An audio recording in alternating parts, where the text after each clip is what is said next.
Well, howdy there, Internet people. It's Bo again. So, today we're going to talk about that thing from Texas. A whole bunch of other states have signed on in support of it. Trump has signed on in support of it.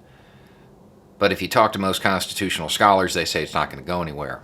Even if it does jump over a couple of hurdles, the plaintiffs, being Texas, are not going to get the relief they're looking for. The Supreme Court is not going to invalidate the votes. Because, realistically, if that's what they are considering, they're no longer deciding about the election. They're voting on whether or not to end the United States as we know it. So it's highly unlikely that this goes anywhere. But see, that brings up a question. If it's unlikely that it goes anywhere, why did it get filed? And why are people supporting it? Now, one theory that gets thrown out as far as why it got filed is that the person responsible for filing it is kind of fishing for a pardon because they're currently under an indictment. Okay, maybe that's the case. Time will tell, I guess. Some of the people that are supporting it, I think they're like a lot of the American populace. They were honestly tricked by Trump. Some, I think, are doing it simply because they believe it will be politically advantageous in the future. And I don't think that was thought all the way through. Because at some point, Trump's base is going to realize they were tricked. At some point, they are going to understand that while Trump was on Twitter talking about how he won and how they're going to win in court and how he's going to start his second term, that the First Lady was deciding whether or not to send their personal belongings to Mar-a-Lago or Trump Towers.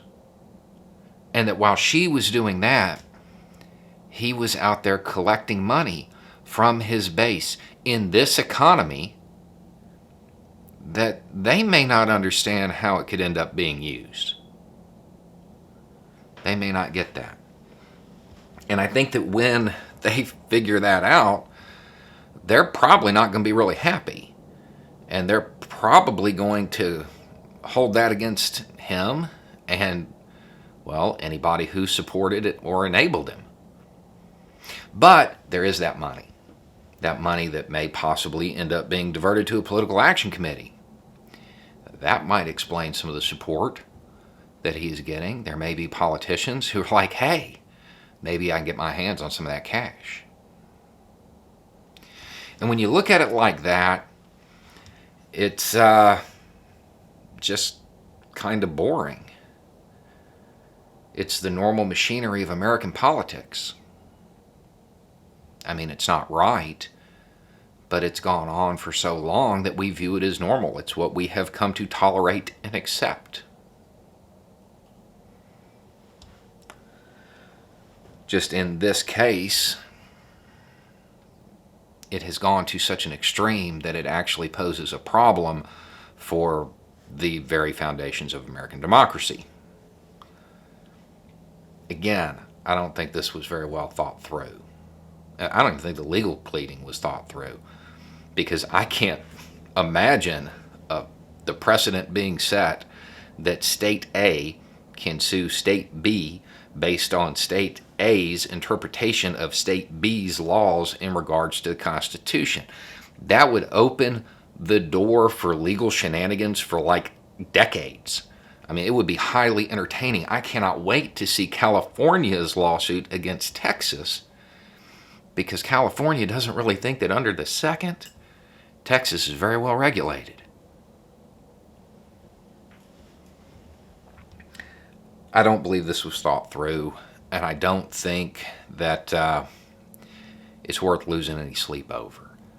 If you talk to the people who really understand this stuff, they're saying it's not going to go anywhere. That it is highly unlikely that it gets any traction whatsoever. So then, maybe just view it as a last-ditch attempt by a wannabe tyrant and those who would enable him, or those who he's tricked. Because when you boil it down, it's the normal machinery of American politics taken to an extreme level. If it is worrisome, perhaps it is time to adjust some of the normal machinery of American politics. Anyway, it's just a thought. Y'all have a good day.